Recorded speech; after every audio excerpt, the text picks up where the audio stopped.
marilah kita ikuti bersama pengajian akbar peringatan Haul Syekh Subakir dirangkaikan dengan peringatan Hari Santri Nasional oleh Gus Muafik.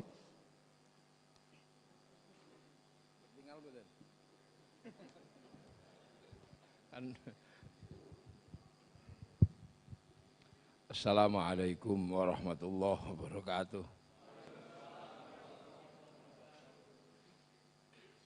Bismillahirrahmanirrahim. Bismillah, alhamdulillah, wassalatu wassalamu ala rasulillah Sayyidina Muhammad ibn Abdillah wa ala alihi wa ashabihi wa azwajihi wa dhurriyyatihi wa ahli baitihi wa man tabi'ahum bi ihsan ila yaumil qiyamah. Para alim, para ulama, para habaib yang saya hormati, Ketua MUI Kota Magelang yang saya hormati, seluruh jajaran ketua organisasi keagamaan yang saya hormati,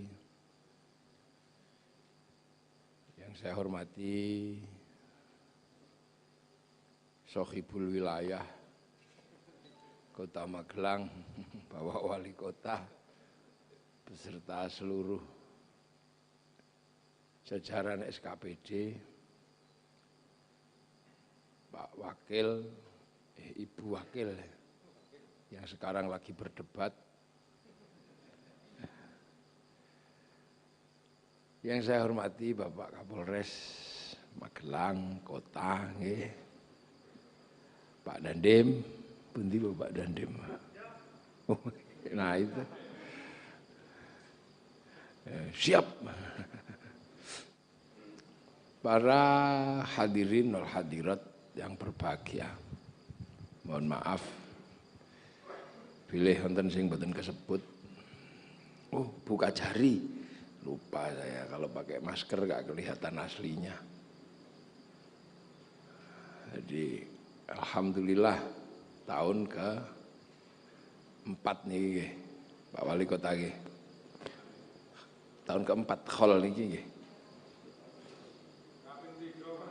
3 niki nggih. Dalam suasana yang dikenal dengan suasana pandemi, tapi masih bisa kita laksanakan ya dengan tata cara yang seperti ini. Alladzi fi sapa none kenawan. Tapi mobilnya kok wadah teng jaba. Berarti sing teko niki ndek motor kabeh. Berarti Magelang iki sugih. Mobil tok itu di luar. Tak pikir saking wedine Covid dadi nggo mobil kabeh. Ini satu kebahagiaan besar buat umat Islam dan seluruh bangsa Indonesia, di mana Indonesia ini punya seorang wali yang spesifik, wali khusus, bagian perdemitan, yang dikenal dengan nama Sayyid Samsuddin Al-Baqir Al-Farsi, karena lidah ono coroko dadine Syekh Subakir, yang alhamdulillah berada di Kota Magelang. Jadi Magelang punya tanggung jawab besar. Kalau ndak ngerawat makbarohnya Syekh Subakir dan lupa pada Syekh Subakir, saya khawatir demi Ucul, dan itu bisa merusak seluruh tatanan perdemitan di Indonesia. Karena apa? Syekh Subakir ini secara khusus menaklukkan jin yang paling kuat. Jadi secara khusus, jadi dunia itu ada namanya jin kuat. Jin sing rasane ora umum. Yang pernah dadi prewangane wong Jawa. Khususnya wong Magelang. Ya ini memang jin khusus. Jadi orang Magelang itu dulu memang pusat peradaban terbesar di Jawa waktu itu di sini. Jadi pesisir itu mungkin tasih belum mengenal peradaban yang maju. Jawa Timur bagian timur belum maju. Tapi Magelang ini kan pusat peradaban Nusantara yang sangat kuat nih Magelang nih.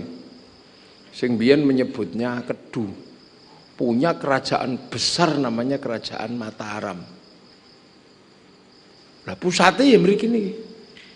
Wong masjide mawon nggih namung teng mriku niku. Lho masjide, candine. Borobudur cuman di situ. Itu candi terbesar di dunia. Jenengan iso mbayangno. Kalau orang punya candi sebesar itu, betapa kuatnya pemerintah waktu itu yang bangun. Sama, kalau pemerintah itu nanti PAD-nya bagus, ya Islamic Center-nya bagus. Loh, sama. Kalau pemerintah kok kekuatannya kecil, ya bangunnya ya yang kecil-kecil aja. Nah, Borobudur dengan peradaban agama sebesar itu, kita tidak membayangkan betapa kayanya dan kuatnya dinasti Mataram Hindu yang ada di Magelang. Wong sak Magelang hari ini itu loh, kalau suruh bangun segede Borobudur, mencret. Saya nggak yakin orang sekarang masih kuat bangun bangunan sekuat itu. Nggak yakin sekarang. Umat Islam terbesar di Magelang, masjid jami'nya ya cuman segitu. Ya, Istiqlal ya cuman segitu. Masjid Jami' Al-Akbar Surabaya gedean Borobudur. Jadi kita bisa membayangkan betapa bangsa ini pernah menjadi sebuah bangsa yang kaya raya dan sangat kuat. Yang kecil-kecil aja masih segede itu. Mendut itu segede itu. Belum lagi yang lain. Belum lagi yang hilang di daerah Jelumprit sekitar Ngadirjo itu. Kok Ngadirjo? Itu situs Liangan itu kerangka bawahnya itu lebih gede dari Borobudur. Lu berarti bangsa kita ini bangsa yang sangat kuat. Bukan bangsa yang ecek-ecek itu, bukan. Seperti anak sekarang menganggap bangsa ini bangsa tempe gitu. Bangsa kuat. Punya huruf, punya bahasa. Bahkan bahasa kita itu berhadapan dengan bahasa manapun nggak pernah kalah kok. Bahasa Jawa ini kan bahasa yang berhadapan dengan bahasa manapun nggak pernah kalah. Ketemu bahasa Arab, menang bahasa kita. Bahasa Arab cuman rus, nasi, sego. Sini, untuk menyebut ini banyak. Kalau masih kecil wine, gede pari. Terus dipanen gabah. Pohonnya damen. Digiling beras. Patah-patah menir, didang sego, buntel godhong lontong, buntel janur kupat, silite gosong intip, garing karak. Loh, ini menandakan bahwa bangsa ini mulai dari struktur unsur yang paling dasar yang namanya peradaban bahasa, kita ini kuat. Jadi era-era sebelum era kita ini, bangsa ini luar biasa. Jadi kalau kita punya harapan bangsa ini akan bangkit menjadi bangsa adidaya di dunia, itu bukan sesuatu yang mustahil karena bibitnya ada. Mana ada? Orang Inggris misalnya, paling ya rice, ya cuman rice saja. Dia ora kenal lemper, enggak kenal. Nah ini bahasa. Makanya bahkan bahasa Indonesia yang paling berdekatan dengan bahasa Jawa, bahasa Indonesia aja mati kok. Kunduran truk ngono mati. Pecirit itu udah. Nah, coba cari bahasa Indonesia. Loh, dari situ sudah huruf kita punya, bahkan kita punya 3. Huruf Pallawa, huruf Sansekerta, huruf Kakanga, 4. Huruf Jawa Hono Coro kok kita punya. Makanya petuk Quran barang itu bahasa Jawa itu nyantai, enggak pernah kaget. Itu Bismillahirrahmanirrahim dengan menyebut asma Allah yang Maha Pengasih lagi Maha Penyayang. Itu diperdebatkan berhari-hari juga nggak selesai. Apa bedanya pengasih sama penyayang? Tapi begitu bahasa Jawa beres. Bismillahirrahmanirrahim kelawan nyebut asmane Allah Ar-Rahman zat kang welas asih ing dalam donya lan akhirat, Ar-Rahim kang welas asih ing dalam akhirat bloko beres. Ora ono sing kumplin. Asyhadu alla ilaha illallah wa asyhadu anna Muhammadar Rasulullah. Mumpung ada buka jari. Ini kalau buka jari bisa bermasalah ini karena berkait dengan kata-kata dan pasal. Saya bersaksi tidak ada Tuhan selain Allah. Itu bagi bahasa hukum bermasalah. Saya nanya Bu Kajari, saksi itu apa?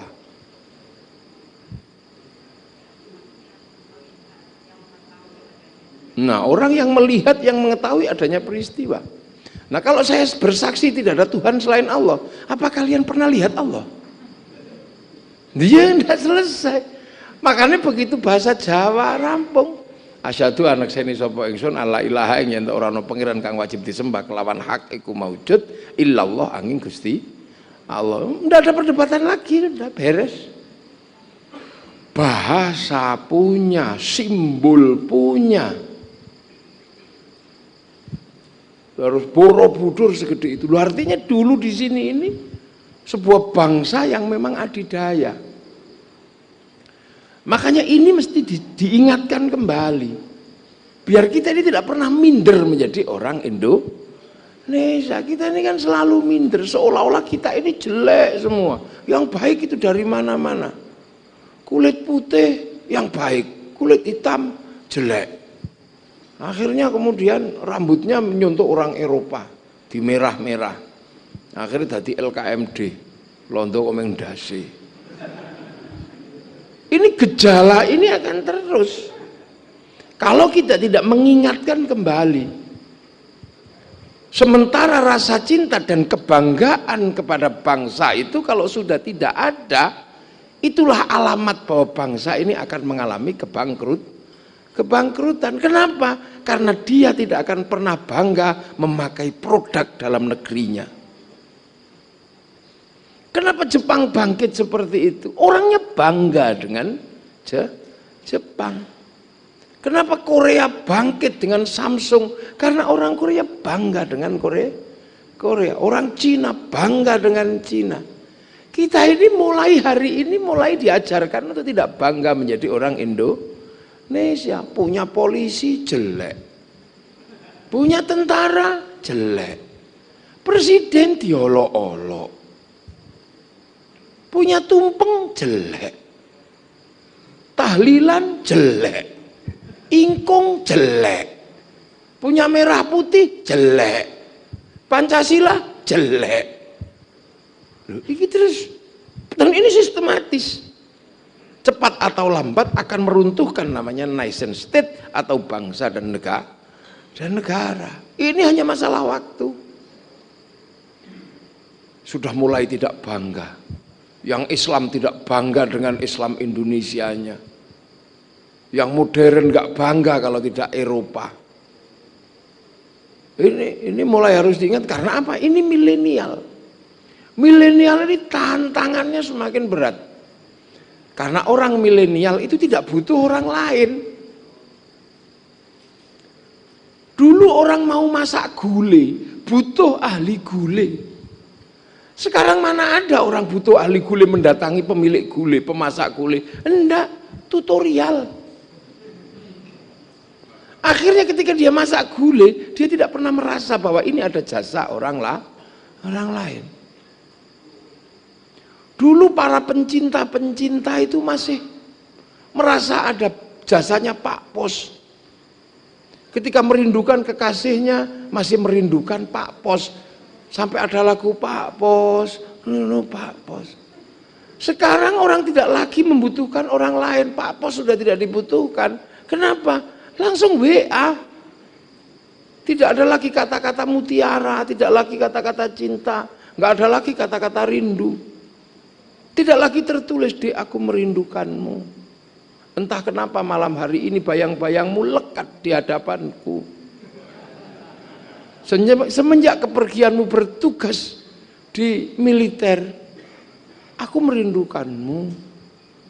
Tapi aku nggak apa-apa karena aku tahu itu adalah masa depanmu dan masa depan kita. Tapi kupaksakan menulis saja rindu karena rinduku sudah gak bisa kutahan. Dan aku yakin kau pun merindukanku. Karena aku tahu malam hari ini kau dan aku sedang duduk di bawah sinar rembulan yang sama.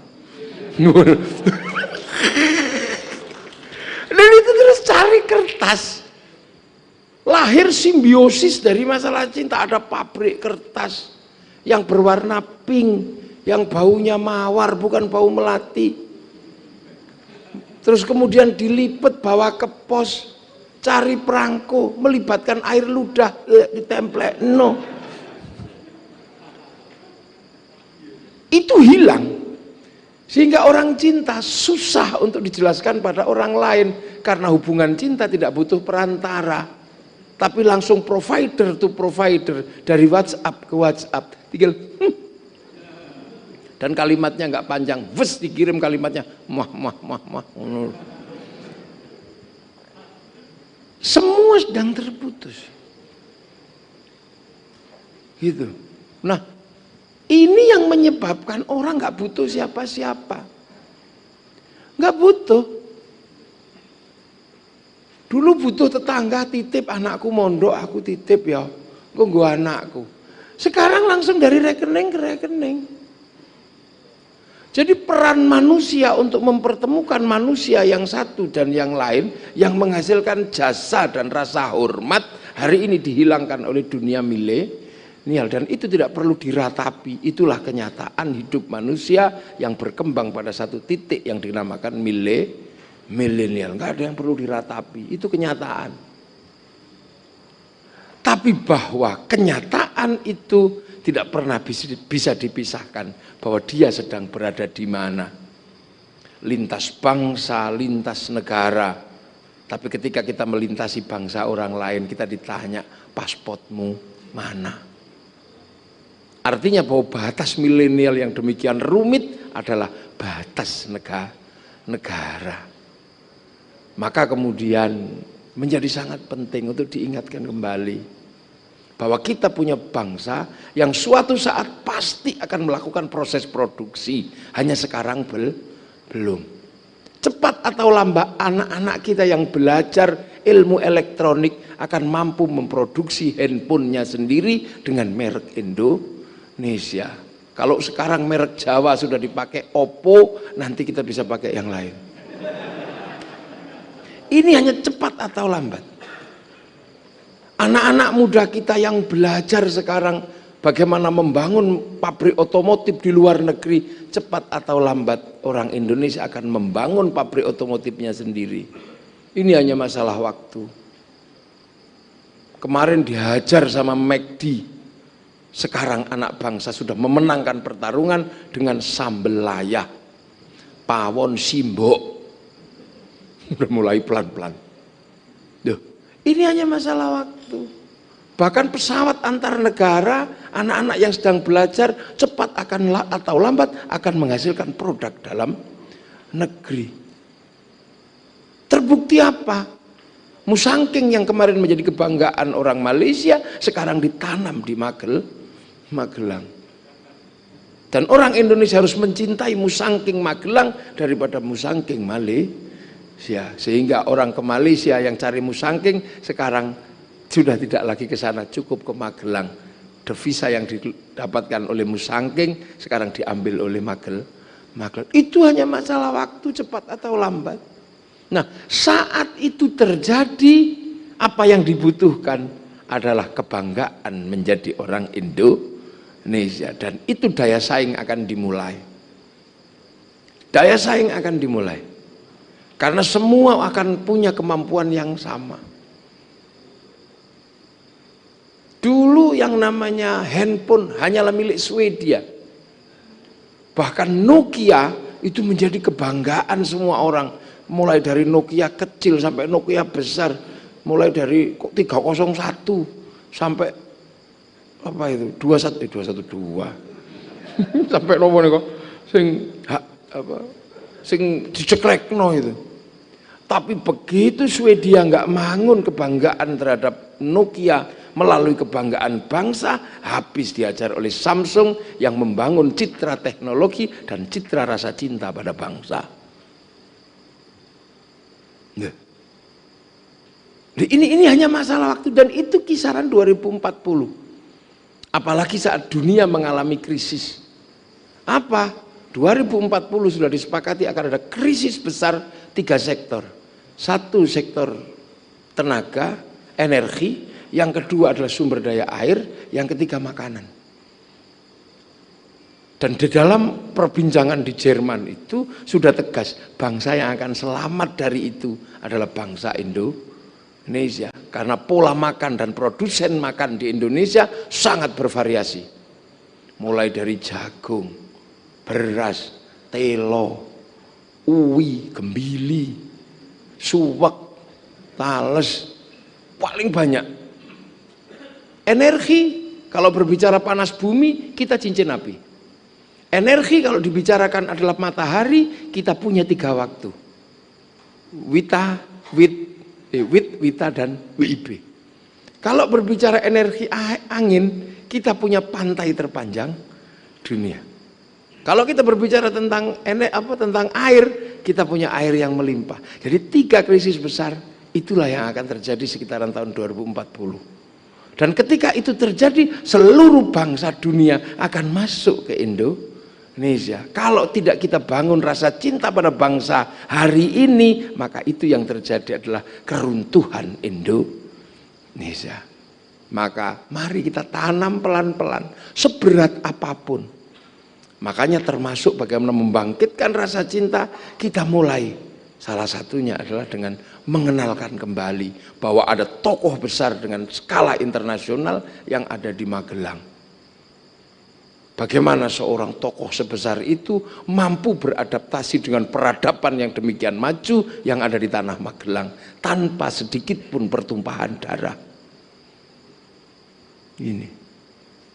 Sementara ada yang pengen punya gubernur aja sampai turun ributnya luar biasa.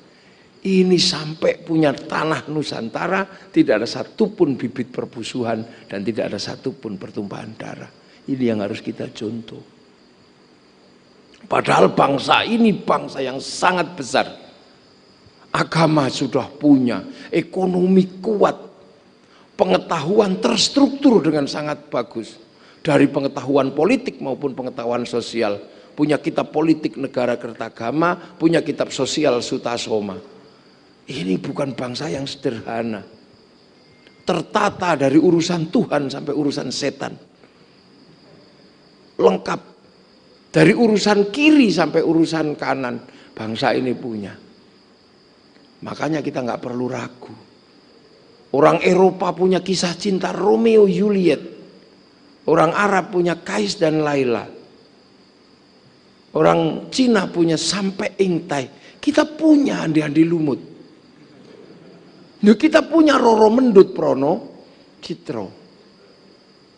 Kita punya Roro Jonggrang. Orang kuat di Eropa namanya Samson, di Arab namanya Sam'on. Kita punya Bandung Bondo.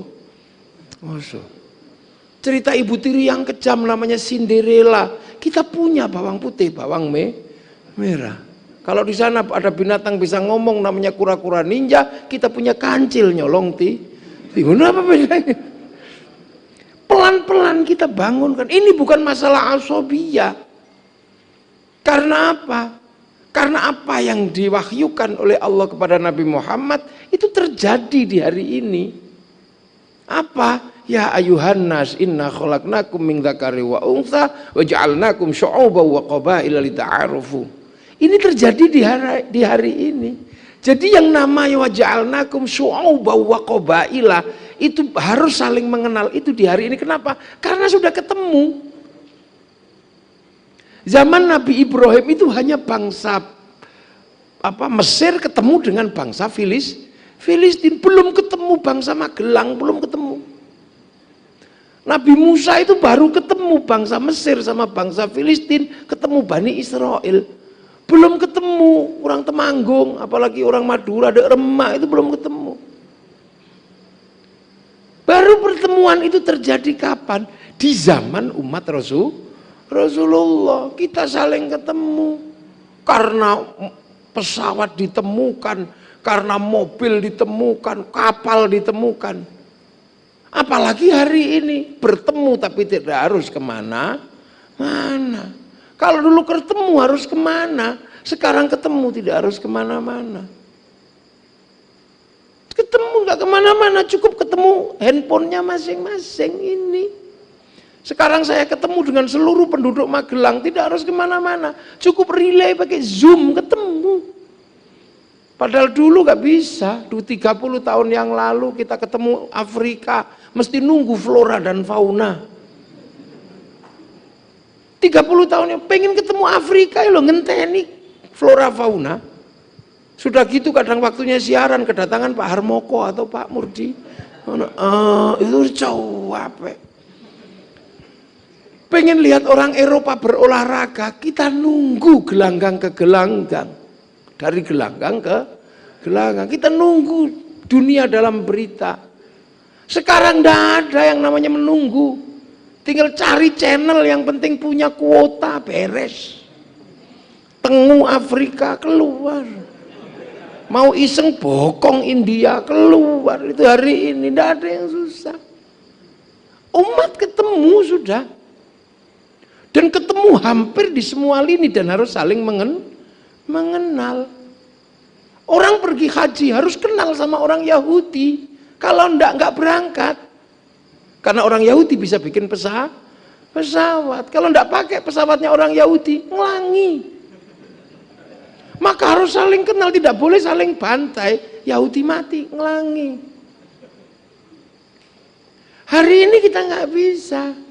Orang Temanggung, orang Magelang harus kenal Cina. Kalau nggak kenal Cina, sing tuku mbako sopo. Apa tinggu obong-obong sapi kan nggak mungkin. Dia harus ketemu dengan gudang garam, dia harus ketemu dengan jarum. Kalau mau ngaji harus kenal sama orang Jepang. Kenapa? Karena mereka bisa bikin mic. Kalau tidak kenal goroane tukel. Duh. Ini zaman wa ja'alnakum syu'uban wa qabaila lita'arafu, nggak bisa lagi. Terus kemudian merdidi, berdiri sendiri nggak bisa. Nggak bisa. Pak polisi harus kenal sama Cina. Kalau Pak polisi nggak kenal Cina, nggak ada yang tahu kalau beliau polisi. Karena orang Cina bisa bikin mesin bordir, mereknya Butterfly yang akhirnya nulis tulisan itu mesin bordir semua. Perempuan kalau pengen langgeng dalam rumah tangga dan penuh cinta, mesti ketemu sama orang Perancis yang pinter bikin bedak, pinter bikin parfum. Bedak Magelang merusak karena beras dideplok blondeng kah? Semua harus kenal. Pembaca kitab mesti kenal dengan percetaan orang Eropa. Maka sekarang orang tidak bisa kemudian semena-mena kami begini, nggak bisa. Kami nggak mau bank haram. Ya terserah kamu kalau nggak mau, tapi jangan pakai uang. Karena uang itu produksi bank. Pergi haji pakai bank, ongkos naik haji diserahkan sama pilot, nggak disuruh berangkat sampean. Ini dunia baru. Ini hanya dialami oleh umat Rasulullah. Makanya umat Rasulullah nggak bisa semena-mena. Nggak bisa. Kita dikenal sebagai Wahaji karena pakai peci putih, produksi Cina. Ini dunia baru. Jadi peradaban baru. Makanya orang Islam itu harus benar-benar legowo dino ini. Harus benar-benar rendah hati. Sebagaimana disabdakan oleh Rasulullah lewat hadis qudsi, "Mayyuridillahu bihi khairan yufaqihu fiddin." Siapa yang dikehendaki baik oleh Allah dikasih ngerti dalam urusan agama. Khaironnya nakiro, makanya maknanya khairon kamilan, kebaikan yang sempurna. Lah manusia itu nggak bisa sempurna, maka baiknya manusia tidak bisa berdiri sendiri. Ini pengajian baik. Siapa bilang pengajian nggak baik? Yang terbaik di pengajian ini siapa? Saya. Karena sendirian dikasih mic. Jadi orang baik itu kelihatan. Kalau ukuran pengajian itu baik, yang terbaik siapa? Saya. Wong sendirian dikasih mic. Ya kan? Pakai serban, yang lain kan nggak ada yang pakai serban. Karena orang baik harus kelihatan pakai serban. Itu ibaratnya gitu ya, itu nalar gitu ya. Tapi kebaikan ini tidak ada dan tidak pernah terlihat kalau tidak ada Pak Wali Kota yang mengadakan acara dan ngundang saya. Nah kalau sudah seperti itu, baik mana saya apa Pak Wali Kota? Nah kata Pak Wali Kota, ya baik saya ya. Kalau nggak ada saya ya pengajian ini nggak ada. Tapi saya juga balas, kalau saya nggak datang pengajiannya jelek. Loh ini dua, saya sama Pak Wali itu Rasito pilkada yang berdebat. Siapa yang lebih baik antara saya sama Pak Wali? Kemudian penjenengan ikut-ikutan, ya baik karena kami ya. Nah kok bisa? Karena kami mau datang. Coba kami nggak ada yang datang, penjenengan bukan pengajian, cek sound, ini nggak ada habis. Oh itu nggak ada habisnya. Makanya baik itu nggak bisa berdiri sendiri. Makanya masuk surga itu nggak bisa ijen-ijen, tapi Zumaron bareng karena kebaikan manusia nggak bisa berdiri sendiri, dia bareng-bareng. Nah. Ini umat Rasul itu seperti ini. Lintas negara, lintas bangsa. Bahkan ada dunia yang nggak bisa dibatasi sekarang. Apa? Dunia maya. Di mana Mark Zuckerberg bisa komunikasi dengan orang Indonesia tidak menggunakan G2G. Tidak menggunakan government to government. Tapi langsung provider to provider, itu pun tidak menggunakan yang namanya SKSD. Jadi orang Amerika komunikasi dengan Indonesia nggak pakai SKSD, nggak pakai sistem komunikasi satelit domestik. Artinya apa? Pembayarannya langsung ke sana, sehingga resources yang masuk ke sana tidak bisa dipajaki oleh negara. Lu ini donya anyar. Makanya donyane Mark Zuckerberg yang nggak ada habisnya. Wong dari Indonesia 200 triliun setiap bulan. Ini dunia baru. Dan kaum muslimin ngalami. Coba kalau kaum muslimin nggak ngalami, ini ngalami kaum muslimin. Pemerintah Saudi begitu jamaah haji sangat banyak datang, dia nggak bisa berpikir sendiri. Dia panggil Paris Hilton, orang yang tidak pernah pakai celana panjang, kemana-mana BH-nya cuman ditutup depannya tok, dan kecantikannya adalah ketika tidak pakai apa-apa. Dipanggil ke sana, tolong jamaah haji ini kamu urus. Caranya gimana Tuan? Bangunkan hotel sesuai dengan brandedmu. Makanya kemudian ada hotel Hilton di samping Ka'bah, persis di dalam pelataran Masjidil Haram. Kita mau ngomong apa kalau udah kayak begitu? Ini dunia baru. Habis tawaf haus, nggak cukup dengan air zam-zam, Pepsi didatangkan ke sekitar Masjidil Haram, Coca-Cola didatangkan. Loh, ini dunia baru. Dulu nggak ada. Orang Yahudi nggak bisa berdagang di samping Masjidil Haram, disuruh jauh. Orang Nasrani nggak datang ke sana. Tapi sekarang orang Nasrani datang bukan orangnya, tapi produk peradabannya. Kita mau apa? Bahkan di samping Ka'bah yang paling religius, kita menggunakan jasa baiknya orang Korea, kita selfie depan Ka'bah. Sopo sing ngarep nyegah, apa wong ngarep tempeling? Enggak mungkin lah tetep. Ngono foto deh. Bahkan ibadah sekarang di live.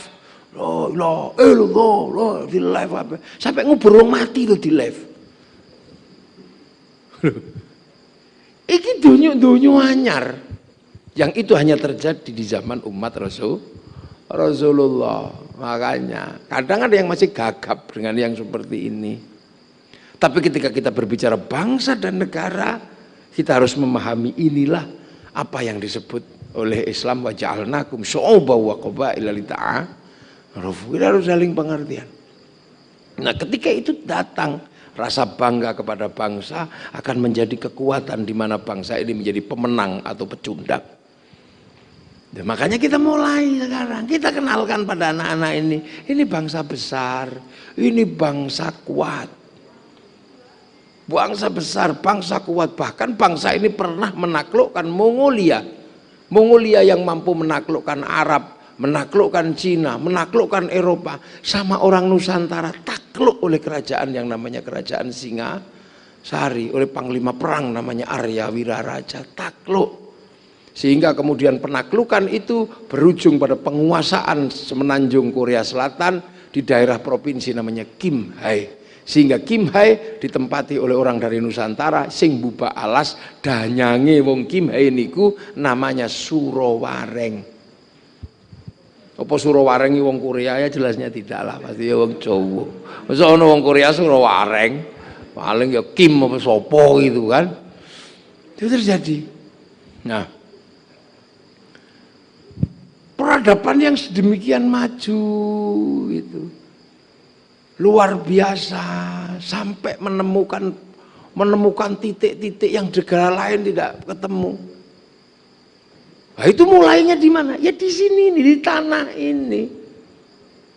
Makanya tanah ini punya sumbangan yang sangat besar terhadap Republik Indonesia, sumbangan peradaban dan sumbangan sejarah yang harus dirawat oleh orang-orang yang memahami bangsanya dan memahami sejarahnya. Maka hati-hati memilih pemimpin menjadi wali kota Magelang.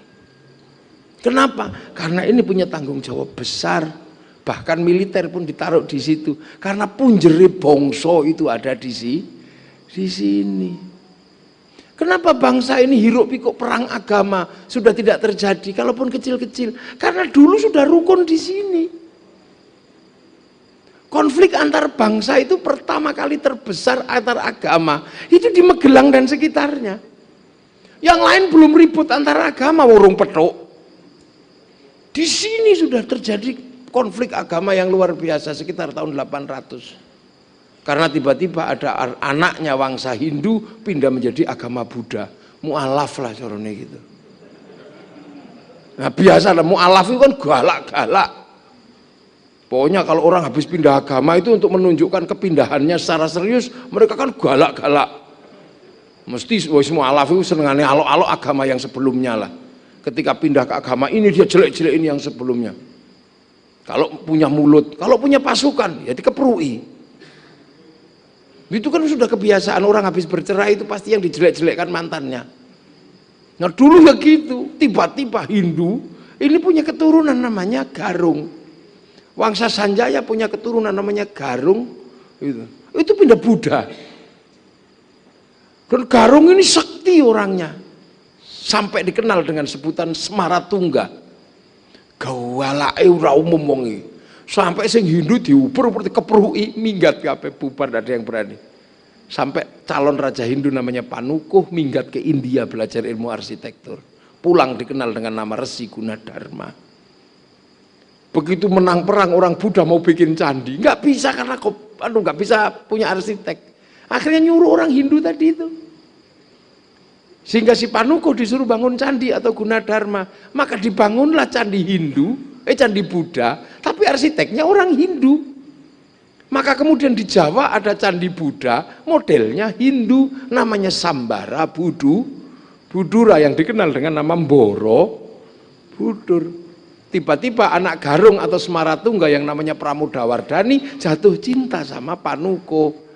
Bayangkan orang anti Hindu, tiba-tiba anaknya jatuh cinta sama orang Hindu. Ya mau nggak mau, namanya anak sudah jatuh cinta dan nggak punya pilihan lain semata wayang, ya dinikahkan. Maka terjadilah pernikahan Hindu Buddha. Dan kemudian Panukuh menjadi pewaris kerajaan Buddha, bergelar Rakai Pikatan. Makanya kalau ribut gak usah serius-serius, biasa aja. Karena khawatir anak kita jatuh cinta. Akhirnya rukun setelah itu. Yang Hindu dari Jogja, Resi Kumbayoni dibangunkan Candi Prambanan. Diawasi oleh anak Pikatan namanya Lokapala, lahir Candi Prambanan, sehingga rukun sudah. Ini embrio Siwa Buddha itu ya di sini nih. Makanya orang sing gumun, Siwa Buddha kok iso rukun? Loh, makanya di Indonesia itu rukun biasa, berbeda-beda bisa rukun. Balaputra Dewa pulang ke Palembang membesarkan Sriwijaya, rukun tanpa konflik agama. Sindok pindah ke kawasan timur, membangun Jawa Timur, membangun Doho Kadiri, sampai jadi Singosari sudah tidak ribut agama. Bahkan Majapahit sudah bikin sebuah kerukunan bersama dalam setiap perbedaan, Bhinneka Tunggal Ika. Loh, makanya kemudian fenomena saling jaga antar agama itu ada di Nusantara. Sehingga ketika Islam datang ketemu lakum dinukum waliyadin dengan Bhinneka Tunggal Ika. Makanya santri ketika jaga gereja jangan diolok-olok, karena itu adalah warisan asli bangsa Indonesia. Ini yang harus kita pahami. Makanya kita ini ketemu jadi Islam itu teko nemu. Tapi di sini memang bermasalah, orang hebat semua, Magelang itu. Cuman ada satu yang tidak bisa, yang sering tidak bisa dilakukan. Apa? Orang Hindu itu kan matinya mokso. Nah, mati mokso itu berat karena harus ada upawasa, ada upanisad, ada kabumian. Upanisad itu menghilangkan jati diri, berjadi wali kota, pindah tempat jadi bakul dawet. Nah, itu upanisad. Agar ego dunianya nggak ada. Setelah itu kabumian. Kabumian itu menjalankan dharma hidup seperti bumi. Nah, yang ketiga upawasa, nggak makan, nggak minum, nggak menyentuh perempuan. Nanti tubuhnya mengecil terus lap mokso. Nah, itu banyak yang gagal. Ketika mau mokso lap gitu, ingat istrinya, ingat macet. Nah, itu terjadi jenglot atau Bathara Karang. Yang tidak punya ilmu Pancasona atau ilmu ilmu karang, maka kemudian mokso nggak bisa mokso, jadi jenglot biasa. Tapi kalau yang punya ilmu nggak bisa mati, jadi Bathara Karang itu. Nah itu banyak yang gagal. Maka kemudian daripada gagal seperti itu, mengambil ajaran Kali itu dari Durga dari Siwa, tidak nahan hawa nafsu tapi ngumbar hawa nafsu. Lahirlah ajaran Bhairawa Tantra Pancamakara, di mana ibadahnya adalah mengumbar hawa nafsu syahwat, bawahnya puser, dipenuhi dengan hubungan seks bebas, perutnya dipenuhi dengan makan sepuasnya, pakai tumpeng, pakai apa, kemudian kepalanya ditahan dengan menggunakan arak, nanti sukmanya tenang, terus pergi ngerogo sukmo. Sebelum ngerogo sukmo makan manusia, upacaranya namanya mamsa. Semenjak itu di Magelang muncul ilmu baru, merupakan dari ajaran Kali, di mana cukup ngerogo sukmo bukan mokso. Sukmone lu ngojak nyolong jenengi ngepet, sukmone lu ngojak nyenengi wong wedok jenengane pehlet, jak bunuh orang namanya santet. Jadi kalau berbicara santet, pelet, ngepet itu asli dari daerah sini awalnya. Nah, kekuatan ini harus ditembus. Karena ini menghabisi beberapa ulama yang datang. Karena apa? Ajaran ini mampu membangkitkan jin terkuat yang ada di perut bumi. Beberapa kali, jadi bentuknya itu kayak gupolo nih loh. Siunge ngisor ini dawa petengin jemblok itu kayak gupolo gitu. Nah, bentuk seperti itu mirip sekali dengan yang diceritakan dalam tafsir Munirnya Imam Nawawi. Ataj'alu fiha may yufsidu fiha. Man itu lil akil. Dalam tafsir Munir dijelaskan man itu adalah banul jan. Makhluk sebelum manusia yang ketika manusia dibikin dimblesno ke dalam bumi, masuk di lahar-lahar. Itu bentuknya adalah jemblok, suka makan darah, suka menumpahkan darah, suka makan manusia. Itu bentuknya kayak gupolo itu. Nah, makhluk itu ditarik oleh orang Jawa yang tadi jadi perewangan. Ini loh. Makanya butuh orang yang mengerti betul persoalan iblis. Makanya kita ini tidak pernah boleh lupa bahwa di samping kiri kanan kita ini ada urusan dengan dunia lain. Makanya dalam setiap gerak disuruh a'udzubillahi minasyaitonirrajim. Nah, ini kadang lupa. Makanya ada yang bertanya, seorang ahli pengetahuan modern, masa wali datang tugasnya cuma numbali, kok kayak mistik gitu. Memang urusan manusia pertama di dunia ini urusannya dengan iblis. Sebab iblis itu nggak mau mati. Fa'angdzirni ila yaumi yub'atsun. Tunda mati saya sampai hari kiamat, kata iblis. Yo katanya. Terus harus ngopo? Gudo menungso. Oh ya wis. Makanya yang pertama kali dilakukan dalam setiap gerak umat Islam, itu yang pertama dipikirkan adalah makhluk di luar manusia. Makanya ono tumpengan pinggir kawinan, ono sing golek kembang, ono itu sebenarnya adalah nalar dasar a'udzubillahi minasyaitonirrajim. Nah, ini yang kadang ditanya, masa sih Islam pertama datang sing teko nameng tukang numbali loh. Lah kalau bukan itu apa? Karena di Indonesia waktu itu yang seperti itu kuatnya luar biasa. Siapapun nggak bisa nembus. Maka ketika ulama-ulama datang bermasalah dengan kelompok ini, maka yang dibutuhkan secara fungsional adalah yang seperti ini. Baru kemudian yang disebut wali. Dan ketika wali disampaikan ilmu pengetahuan modern, orang-orang yang biasa berbicara tentang sosiologi agama itu mencemooh. Nah, wali apa wali itu? Nggak ada itu rumusnya. Penyebar Islam itu ya tukang dakwah. Loh iya, disama tapi di sini disebut wali. Udah ada, makamnya fiktif, wali tidak ada. Itu kan usum sekarang. Ngetren itu. Nggak ada itu ilmu pengetahuan, nggak ada. Loh, ini orang ini ngomong apa? Satu-satunya penyebar Islam di dunia yang namanya wali hanya di Nusantara. Yang ke Afrika disebut syaikhun biasa. Yang ke Eropa Tariq bin Ziyad bahkan panglima perang. Yang lain disebut ulama biasa. Tapi kenapa yang disebut di Nusantara ini disebut wali? Karena yang memegang agama di tanah Jawa sebelum Islam adalah Brahmana. Brahmana itu kasta tertinggi yang sudah tidak ngomongin dunia. Khusus ngomong agama. Raja itu kasta kesatria, nggak boleh ngomong agama. Karena dia ngurus dunia. Di bawah raja ada Wesya, kastanya pegawai negeri, nggak boleh ngomong agama. Di bawahnya ada Sudra, itu petani pedagang, nggak boleh ngomong agama. Pedagang isek ngurusin dunia kok ngomong agama, nggak boleh. Di bawahnya ada Paria, nah Paria itu pengemis, nggak boleh ngomong agama, pengemis kok ngomong agama. Di bawahnya ada Kuca, Kuca itu tukang ngentit. Ya, yang ngentit bansos lah Kuca itu. Kuca itu tukang ngentit. Di bawahnya ada Meleka, Meleka itu maling tapi kalau ketahuan lari. Di bawah mereka ada Candala, maling, tapi kalau ketahuan berani begal. Semua tidak ada yang boleh ngomong agama. Makanya ketika ada yang cerita bahwa Islam Indonesia disebarkan oleh saudagar, nggak jalan, buktinya nggak ada. Abad ke-7 Fatimah binti Maimun sudah sampai di leran seorang pedagang, nggak ada bukti bahwa di situ ada penyebaran agama, karena orang Jawa nggak mau Islam disebarkan oleh saudagar, karena saudagar itu sudra. Jadi teori bahwa Islam disebarkan oleh saudagar tertolak dalam metodologi ilmiah.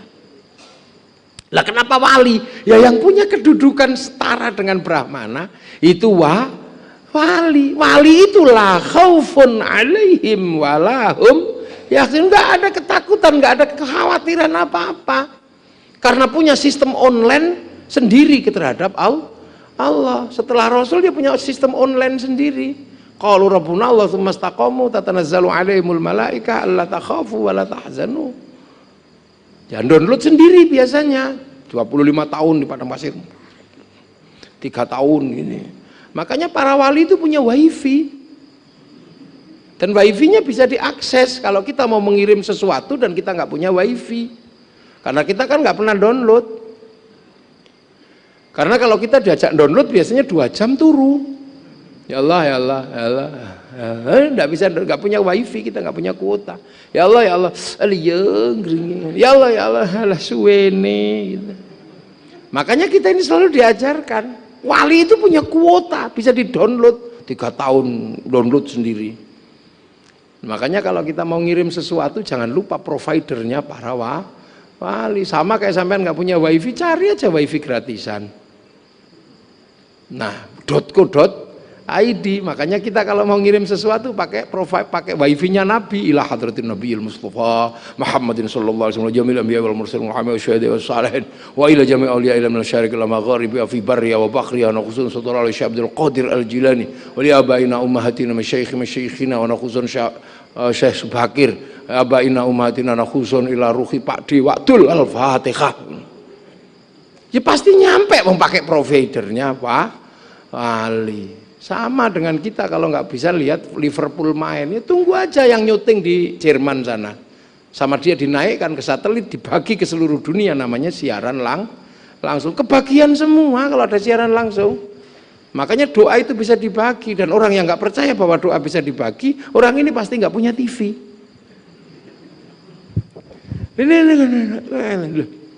Wali yang punya konsep setara Brahmana itu wali, dan Brahmana itu sakti karena dekat dengan Sang Hyang Widi. Loh, makanya sejarah pengislaman para wali itu dominan dengan cerita karomah, karena yang dihadapi ini adalah orang-orang keramat semua. Brahmana itu hujan gimana itu luka sobek itu yang hilang. Loh, yang bawa Islam ya harus wali yang punya karomah. Setingkat di bawahnya adalah kiai punya maunah. Loh, makanya ini kemudian kita bisa lihat betapa peradaban maju ketemu dengan peradaban maju. Baru setelah urusan perdemitannya itu beres, baru bisa dilakukan pekerjaan dakwah, karena sudah tidak khawatir dipangan demit Jawa, karena dilakukan oleh Syekh Subakir ini. Ditumbalilah bahasanya itu. Nah, kemudian Sayyid Jamaluddin Al-Husaini Al-Kabir baru bisa berdakwah melihat keadaan. Turunnya di mana? Langsung di Sleman sana, di Turgo. Melihat keadaan, memetakan. Punya anak yang namanya Sayyid Ibrahim, pindah Palang Tuban, punya anak Raden Rohmat Sunan Ampel. Anak Syekh Jumadil Kubro yang satu namanya Sayyid Ishak, punya anak namanya Raden Paku Sunan Giri. Lu terus itu berputar, itu baru bisa. Baru kemudian Mbah Ngampel punya anak namanya Mbah Bonang, teruskan Kanjeng Sunan Kalijaga, kembali masuk pedalaman, teruskan Sunan Geseng, ada di Tirto situ. Punya anak murid yang kemudian menjadi penguasa Jawa, ada Joko Tingkir, punya anak namanya Mbak Abdul Halim Pangeran Benowo, diteruskan kembali oleh muridnya namanya Mbak Abdul Rahman di Lasem sana, teruskan muridnya Mbak Abdul Jabbar di Tuban, murid utamanya namanya Mbah Sufyan ada di Tuban, teruskan murid utamanya namanya Mbak Abdul Halim di Boyolali, teruskan muridnya namanya Mbak Abdul Wahid di Solotigo, teruskan muridnya namanya Mbak Khairon di Purwodadi, teruskan oleh muridnya namanya Mbak Asy'ari, punya anak Kiai Hasyim Asy'ari, pendiri Jam'iyah Nahdlatul Ulama. Jadi proses yang hari ini kita alami ini diperjuangkan dari sini dulu. Dan ini semua dikomando namanya Sayyid Muhammad, bapaknya Sayyid Jumadil Kubro. Sayyid Muhammad ini adalah penerusnya Sayyid Abdul Malik, Sayyid Ahmad Jalaluddin Shah di Campa sana. Itu putranya Sayyid Muhammad, Sayyid Abdul Malik Mongolia. Itu penerusnya Sayyid Alawi Amil Faqih. Beliau adalah putranya Sayyid Mirbat, penerusnya Sayyid Ali Khalid Qasam. Di atasnya ada namanya Sayyid Alwi yang mengembangkan, membawa keluar dari Arab. Tadinya cuma di Arab sana. Terusan di atasnya ada namanya Sayyid Muhammad, putranya Sayyid Alwi, putranya Sayyid Ubaidillah, putranya Sayyid Ahmad Al-Muhajir. Disebut Al-Muhajir karena mampu hijrah keluar dari Jazirah. Putra Sayyid Isa Naqib, putra Sayyid Muhammad, putra Sayyid Ali Uraidi. Sayyid Ali Uraidi pejuang di sana dalam situasi sulit menghadapi konflik politik di Jazirah Arab. Itu putranya Sayyid Ja'far Shadiq. Sayyid Ja'far Shadiq karena keributan politik di sana sampai curhat, Allahumma sholli ala Sayyidina Muhammad wa ashghilidh dhalimin bidh-dhalimin wa akhrijna min bainihim salimin wa ala alihi wa sahbihi ajma'in. Selawat ashghil.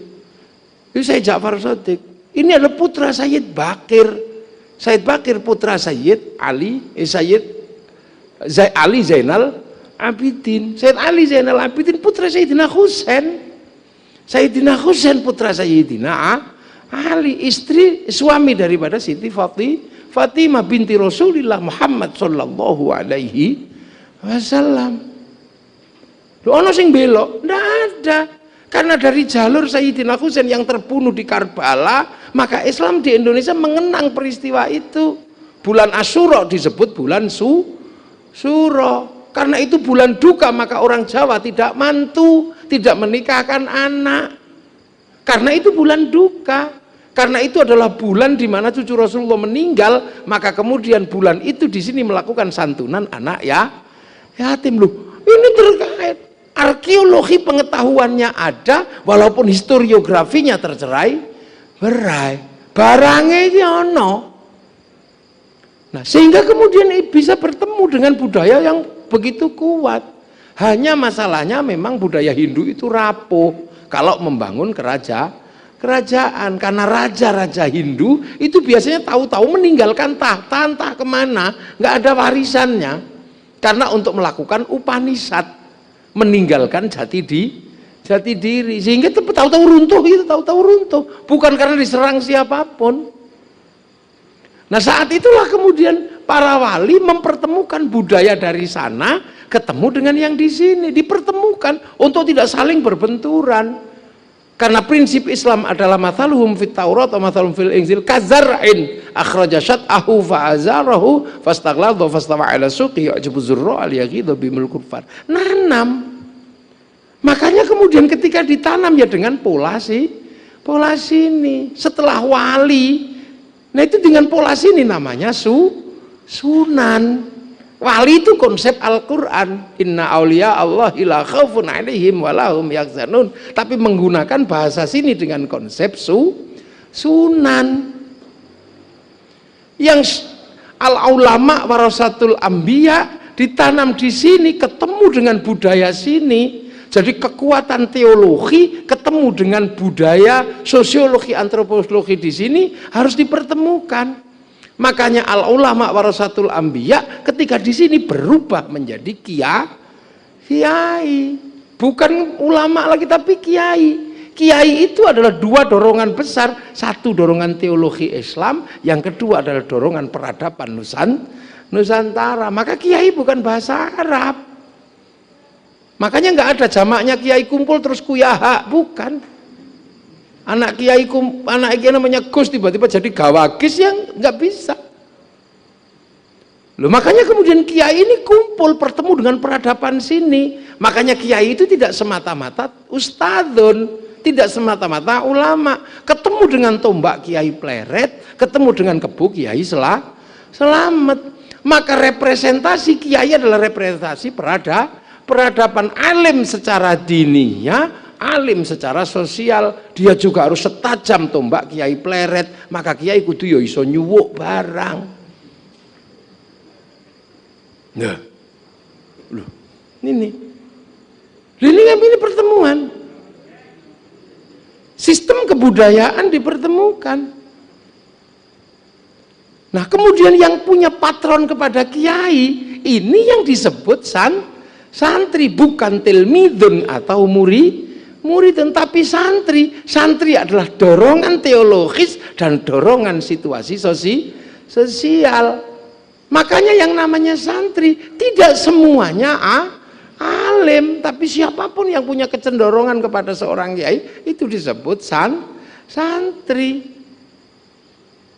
Gitu, yang punya genre teologi tetap tilmidun, berhadapan dengan kiai tetap tilmidun. Tapi muhibbin itu juga disebut santri, karena santri ini simbol peradaban, tidak murni mewakili tilmidun, tapi memperluas jatah tilmidun dalam konsep apa? Pengikut kiai. Jadi santri itu yo iso seneng tok karo kiai yo santri. Makanya ketika perang 10 November yo ora sing iso maca kitab tok. Makanya kalau hari santri jangan lomba maca kitab tok. Karena ketika perang santri yo ora sing iso ngaji tok, yo ono sing gemblung barang. Makanya santri itu bisa jadi sudah mau sholat tapi terkadang ya isih dadu.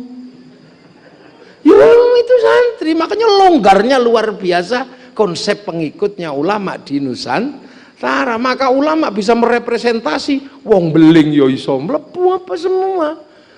Tidak kemudian sing resik tok, semua temu. Itu konsep santri. Makanya kiai itu modelnya macam-macam. Ono kiai sing ngaji tok, ono sing nyuwuk tok, mewakili kiai pleret. Ono sing tukang gelut, mewakili kiai selamat. Lu ini makanya ini luar biasa. Jadi tadinya yang sempit baik tok dibangun sebuah konsep yang lebih luas sehingga mampu mewadahi semuanya. Maka konsep santri itu lebih mendekati kepada mayyuridillahu bi khairan yufaqihu fiddin. Siapa yang dikehendaki menjadi baik, dia dikasih ngerti urusan agama. Tadi ngerti tak nang kiai ngono wis santri itu sudah. Nah itulah. Jadi santri ini luas sebenarnya karena dia adalah pertemuan teologi dan pertemuan sosial budaya.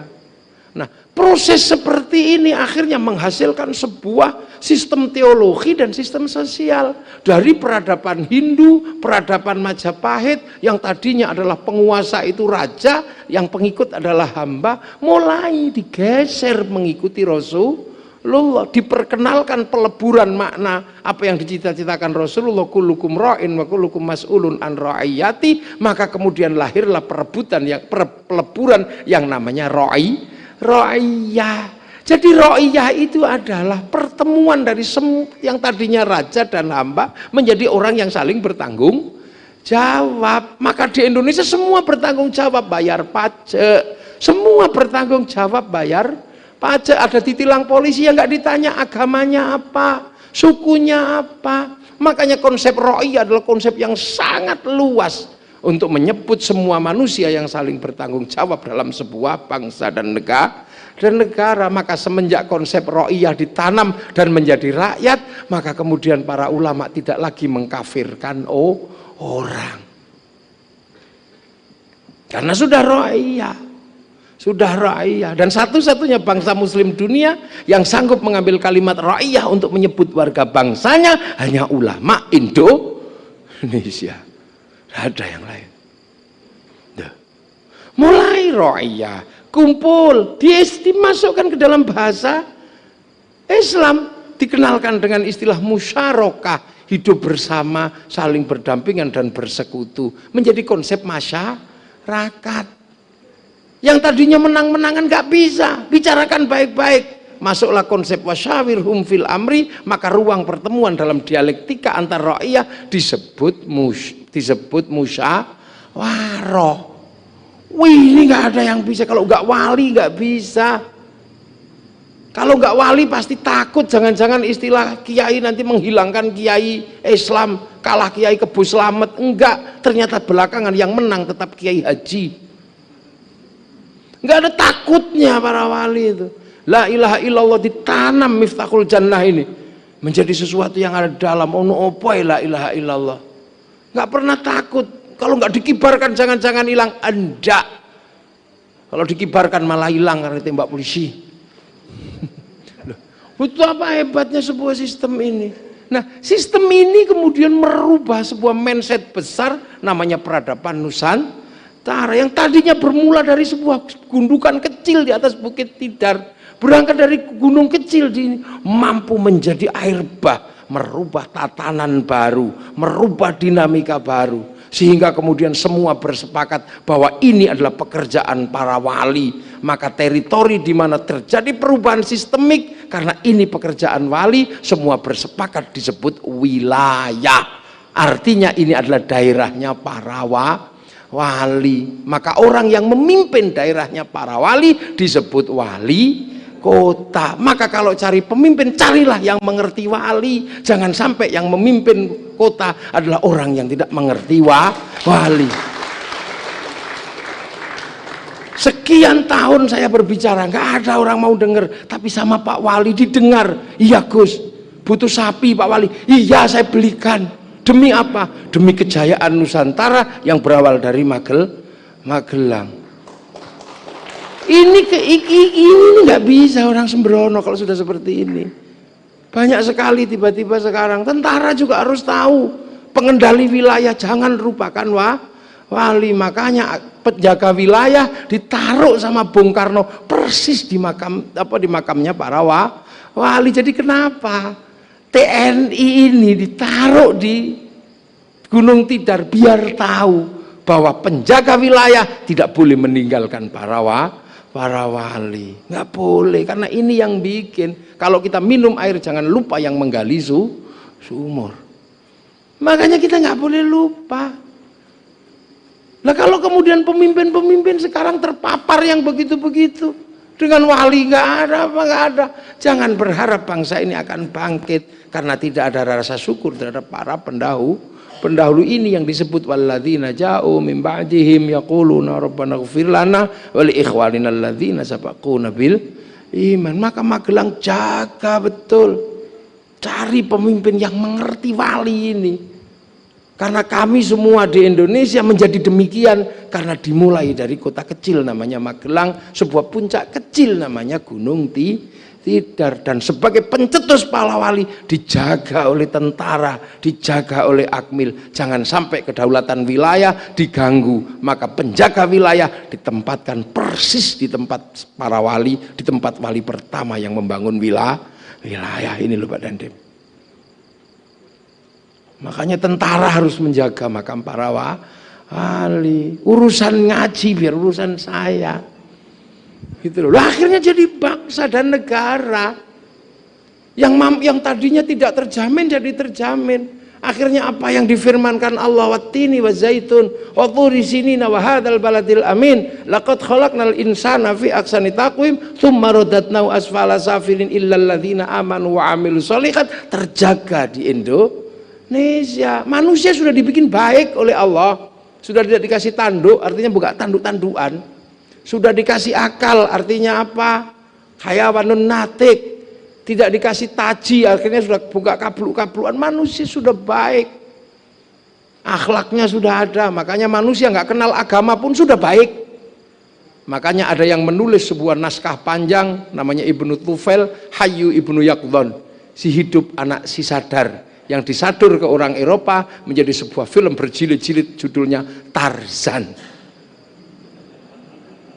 Itu Hayyu Ibnu Yaqdhan, si hidup anak si sadar, karyanya Ibnu Tufail.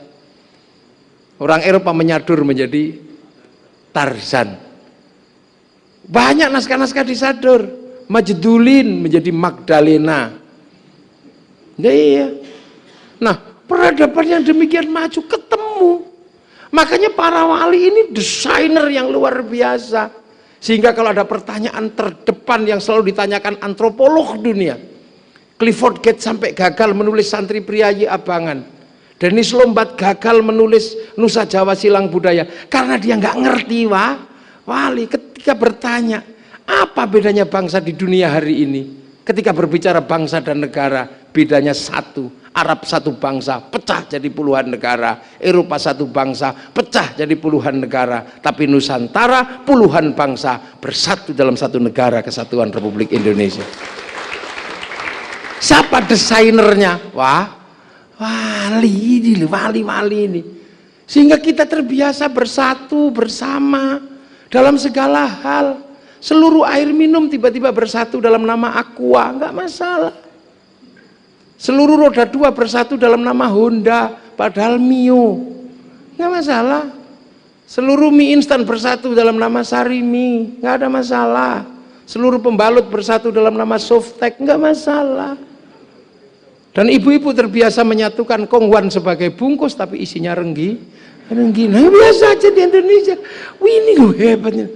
Dan itu terjadi, makanya para ulama penerus para wali, para kiai, begitu teritori ini diganggu, semua sedang berpikir bagaimana caranya mempertahankan, yang lain masih berpikir, tapi penerus para wali yang namanya santri langsung mengambil sikap, ini adalah jihad melawan penjajah. Maka keluarlah rekomendasi keputusan yang sangat penting yang menghalalkan darah para penjajah yang dikenal dengan resolusi jihad 22 Oktober. Sehingga semua orang tahu ternyata 10 November itu adalah ledakan, sumbunya ada di 22 Oktober resolusi jihad. Maka pemerintah yang waras melihat itu sebagai sebuah keharusan bahwa ada Hari Santri Indonesia. Nggak bisa enggak, ada Hari Santri, dan ini nggak bisa ditutupi. Makanya tidak ada 10 November tanpa 22 Oktober, dan itu NU sendiri. Nah, ini yang harus dicatat. NU sendiri, padahal NU itu dari dulu selalu pengen bersama. Ketika semua orang mengatakan kamilah yang terbaik, ya'lu wala yu'la alaih, Kiai Hasyim Asy'ari mempersilahkan, mari kita bentuk organisasi Islam terbesar, bersatunya organisasi Islam, maka dibikinlah MIAI, Majelis Islam A'la Indonesia.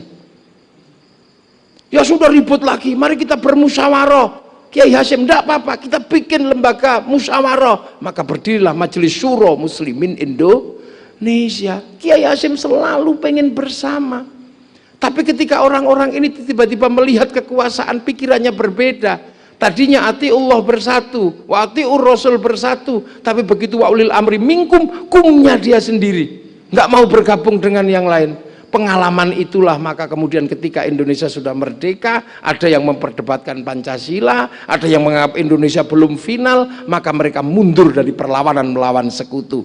Dan yang tidak pernah mundur adalah santri, walaupun sendiri bikin keputusan resolusi jihad 22 Oktober tanpa yang lain. Kita perang di Surabaya. Inilah yang sering ditanya, kenapa Kiai Hasyim itu kan paling senang bersatu, paling senang seperti 212 sampai reuni. Tapi kenapa ketika bikin resolusi jihad kok nggak ngajak Masyumi, tapi kok sendirian? Karena apa? Kalau sudah urusan perang, nggak usah nunggu yang lain. Kalau sudah urusan bangsa dan negara yang akan menjamin manusia yang baik, yang akan menjamin agama yang baik, harus dilakukan tanpa harus berkompromi dengan yang lain. Itu santri. Makanya ketika bangsa ini terancam, yang muslim banyak yang jadi pemberontak di PRRI, Permesta, di DITII, bangsa ini harus dijaga, jangan sampai pecah, jangan sampai hilang. Maka kemudian NU santri lebih baik berkawan sama PKI daripada sesama muslim tapi ingin berontak. Maka kemudian Kiai Hasyim dan NU waktu itu masuk di dalam Nasakom, nasionalis agama dan komunis. Tapi ketika PKI juga berontak, yang pertama kali menghabisi adalah santri. Makanya ketika dibilang santri awas PKI bangkit lagi, santri wes ngerti PKI sudah nggak ada.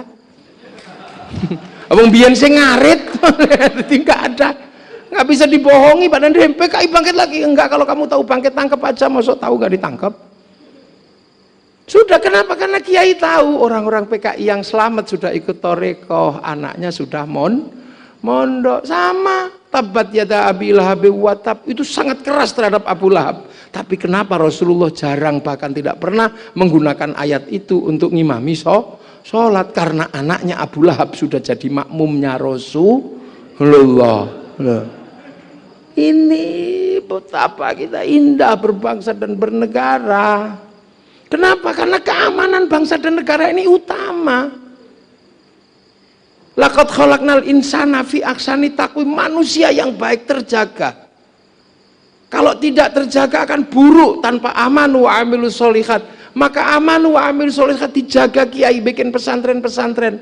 Tapi manusia yang baik ini, agama yang baik tidak akan pernah ada artinya ketika tidak ada keamanan bangsa dan negara, tidak ada baladil. Amin. Maka tentara, polisi punya tanggung jawab besar bahwa nasib kami para ulama, nasib yang baiknya para manusia ditentukan oleh ketegasan TNI Polri untuk menjaga keamanan bangsa dan negara. Karena kami sudah bersepakat bahwa pengacau yang boleh mengeksekusi adalah TNI sama Polri. Kalau seandainya santri diperbolehkan, tak disi sampean. Tapi ra oleh. Aku ngeplak uang 1 juta. Makanya ilmu saya yang mukul orang pecah kepalanya nggak bisa saya ajarkan. Karena anak-anak sekarang takut nempiling orang 60 juta. Loh, ini tugas berat penjenengan ini. TNI Polri tidak boleh main-main urusan keamanan bangsa dan negara. Karena tanpa keamanan bangsa dan negara, manusia yang baik akan hancur, agama yang baik juga akan hancur. Timur Tengah manusianya baik-baik, ganteng-ganteng, agamanya pinter-pinter, remuk semua tanpa keamanan bangsa dan negara. Dan semenjak konflik Iran sampai konflik Suriah, data UNHCR 150 juta urban dari Arab ke Timur Tengah, ke Eropa sudah tidak lagi beragama Islam. Mereka sudah menjadi orang-orang yang tidak beragama Islam. Ini yang namanya pemurtadan syar'i.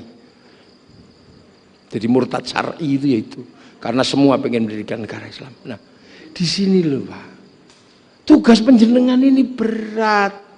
Makanya saya kemarin sampai usul, sudahlah TNI Polri nggak usah bersama rakyat. Kenapa? Karena sekarang rakyatnya cerewet, pengen ngerubah Pancasila. Kalau rakyatnya pengen ngubah, Pak TNI Polri mau bersama yang pengen ngerubah itu, mereka juga rakyat. Maka sebaiknya TNI Polri bersama Pancasila dan UUD 45, kalau bisa syukur tambah 1 bersama santri, nggak apa-apa. Karena santri belum pernah punya sejarah berkhianat pada bangsa dan negara Indonesia. Loh, ini Pak Wali ini menjaga keamanan bangsa dan negara. Jadi sekarang yang maka bangsa dan negara ceritakan yang baik. Jangan kalah sama orang Malaysia. Bangsa dan negaranya memang multikultur dan multi etnis. Maka kembali diserahkan kepada si Upin dan si Ipin.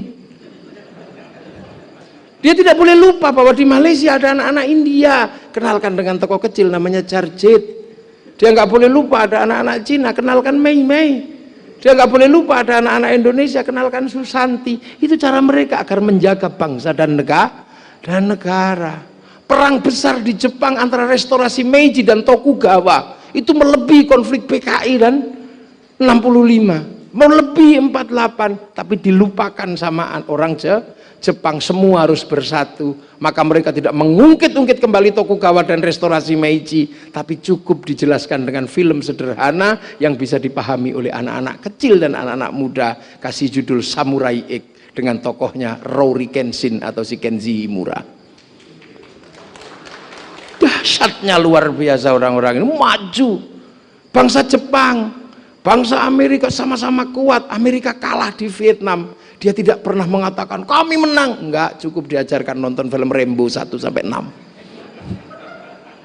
Ketika Amerika ditekan oleh Cina dengan spiritualitas baru, dan Amerika sebagai bangsa urban tidak punya spiritualitas terhadap Cina, dia dengan tersenyum hanya bikin kami juga punya American Kungfu, American Shaolin. Dia nggak malu. Dengan Jepang kami juga punya American Ninja, kami punya American Samurai. Bahkan samurai terakhir dari Amerika namanya Tom Cruise dalam sebuah film The Last Samurai. Coba, indahnya luar biasa. Ini dunia modern. Amerika ketika gagal bayar obligasi kepada Shanghai Corporation, dia menyerah, tapi cara menyerahnya lucu karena dia gagal bayar obligasi. Dia bikin film 2020, kiamat di Amerika, yang selamat hanyalah Cina. Dia bikin, gak malu dia. Ya, ketika Amerika sudah gagal membentuk teknologi pindah ke Cina, teknologi HP, teknologi laptop pindah ke Cina semua. Dia nggak malu, ya sudah kami kalah. Dia bikin film Mortal Engine. Dan Cina juga nggak terus sok-sokan. Ya sudahlah, kalau kamu nyerah, serahkan kembali tongkat Sun Gokong kepada kami. Maka dia bikin film The Forbidden Kingdom, di mana tongkat Sun Gokong diserahkan kembali ke Cina oleh seorang anak kecil Amerika dikawal oleh Jackie Chan. Ini dunia baru, sanepo baru.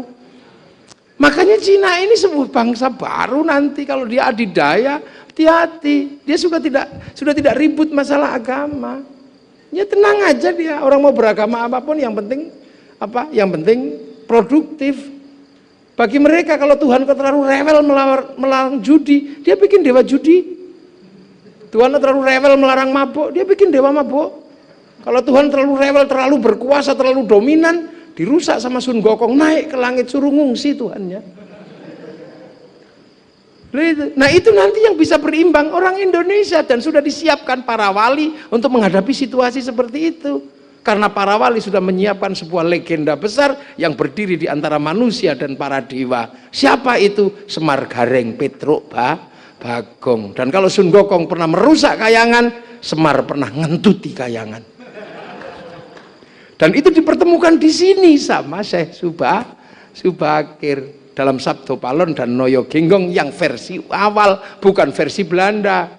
Kalau versi Belanda ditulis oleh Ngabdullah, orang dari Bakaran Padi, yang kemudian salah satunya menulis juga namanya Darmo Gandul Gadoloco. Nah itu, dan ini sudah, makanya hati-hati membangun bangsa masa depan ini. Yang gini-gini jangan tercerabut. Polri jangan lupa penjaga wilayah penjenengan, jangan sampai lupa para wali. Makanya kalau kejauhan ke Syekh Subakir, cari yang di sekitar Watugong mana. Cari yang di sekitar mana Sespim sana itu di mana. Cari makam wali di sekitar Cilangkap mana. Itu karena apa? Penjaga wilayah. Masa nggak kenal dengan yang membangun wilayah? Maka jangan sampai dimanapun Kota Magelang jatuh ke orang yang tidak mengerti konsep para wali. Ini bahaya. Ini berat ini. Saya mesti ngomong. Ini loh. Amma ba'du. Ini hari santri, makanya Masya Allah, ini negara membuka diri hari santri. Makanya ketika santri dikasih hari santri dan bangsa ini mengerti, ya sudah, santri tidak pernah bertanya pada pemimpin negeri ini. Santri adanya, ya kaulah pemimpin kami, ya sudah. Kalau mau mengalahkan, tunggu 5 tahun lagi, bikin partai, dan kita kalahkan secara konstitusional lewat pemilu. Jangan diturunkan di tengah jalan, itu nggak gentle. Apalagi diolok-olok, ini bukan nalar santri nggak pernah begitu. Makanya ketika pemimpin santri diturunkan, santri juga tidak pernah balas dendam, biasa aja. Maka kalau pengen aman, bekerjalah dengan santri, bersama santri, yang nalarnya nggak perlu lagi ditata. Fa insya Allah nalarnya nalar Indonesia, karena khol Syekh Subakir. Pasti orang kalau khol ziarah ke makam Syekh Subakir, pasti kalau ada sesuatu, tanah itu akan dipertahankan, karena di situ ada makam gurunya. Ziarah ke Jombang, ke tempat Kiai Hashim, ada sesuatu dengan Jombang, pasti akan dipertahankan, karena di situ ada makam gurunya. Pergi ke Surabaya, ada makam Mbah Ngampel, pasti dipertahankan apapun yang terjadi dengan Surabaya, kan ada makam Sunan Ampel. Rasa cinta pada tanah air terpupuk dengan sendirinya ketika berziarah ke makam para gurunya. Tidak perlu lagi diajari hubbul wathon minal iman, karena santri sudah menjalankan. Dan jangan khawatir, santri tetap akan mempertahankan tanah air karena guru-gurunya ada di situ, dan rasa cintanya dipupuk dari khol, dari ziarah, dan ini sudah dijalankan oleh para santri, para penjaga. Maka harus datang ke makam para wali. Kalau nggak ngerti caranya berdoa, biar saya yang mengajarkannya. Tak pimpinlah, Fatihah,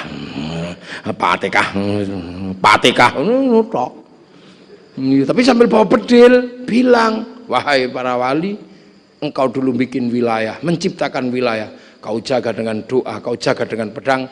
Bagi kami tidak mengerti itu, Kami hanya mengerti menjaga wilayah dengan bedil kami. Kita ini ono apa-apa bedil sewen. Nah, kalau dengan dalil urusannya kami lah para kiai dalili gitu. Lah itu makanya TNI Polri senjatanya bedil. Nggak ada TNI Polri kok pentungan, nggak ada. Kalau pentungan nggak mempan, bedilnya keluar. Ini jaga keamanan bangsa dan negara, karena nasib manusia yang baik, nasib agama yang baik ditentukan oleh bangsa dan negara yang aman dalam konsep baladil amin. Assalamualaikum warahmatullahi wabarakatuh.